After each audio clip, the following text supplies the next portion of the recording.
Hello everyone! Ayan, kumusta po sa inyo lahat? And for today's video ay tara at samahan niyo po ako magluto nitong ating para sa ating breakfast. So reheat lang po tayo nitong ating mga natirang ulam nung Noche Buena. Ayan, so meron po tayong luto ng fried chicken. So iinitin na lang uli natin. And yung ating pork steak galing po sa aking kapatid kay Leo Chris Vargas. Ayan, shout out sa iyo. Kung gusto niyo po siyang i-follow, ayan, paki-follow na lang po. Ayan. So, ang lulutuin po talaga natin dito ay yung ating fried rice. So, meron po tayong sobrang dami pang kanin na natira kagabi nung Noche Buena. Sayang naman po. Kaya, i-fried rice na lang natin. So, nagpainit lang tayo ng mantika at naglagay tayo ng bawang. Tapos, syempre, may asin yung ating kanin. So, naglagay pa ako ng konting liquid seasoning para mas masarap yung ating garlic fried rice at masarap po ito sa mainit na fried chicken and sa pork steak. So, ayan na nga at nakaluto ng ating fried rice. Ayan, makita nyo nakabalot pa sa plastic yung ating pork steak kasi after namin nung Noche Buena, pumunta kami dun sa aking kapatid kay Leo Chris Vargas. So, may pa-take out siya nitong ating napakasarap na pork steak. Ayan. So, ininit lang natin ito. Sobrang sarap nito guys. Medyo maanghang lang ng konti pero super yummy.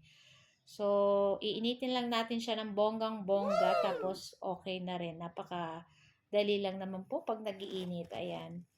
Tapos, kung gusto niyo mas madali, takpan niyo po. At pagkatapos, pag nainit na natin yung ating pork steak, ayan, sa ating panibagong kawali, maglagay tayo ng used oil. Ayan, pinagpritusan din naman po yan ng chicken, kaya okay lang naman. So, sayang naman. At malinaw pa naman yung mantika.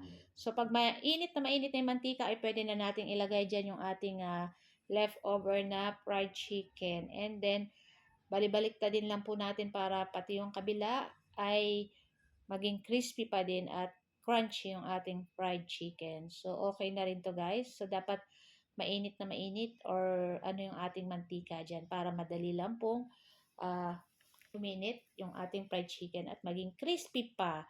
Tapos, syempre, susunod na rin natin pa yung natira pa. Ayan. So, uubusin na natin to guys para wala na tayong matira dito. Para pag Buena Noche naman para sa New Year, iba naman yung maiilagay natin mga matitirang pagkain. So, wag po tayo magtapon ng pagkain at sayang.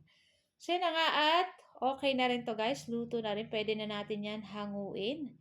Ayan. And shout out po sa ating mga new followers ng Mamshi and Trisans. At kung bago pa lang po kayo sa aming page, huwag niyo po sanang kalimutan mag-like, follow para palagi po kayong updated sa aming mga bagong video na i-upload.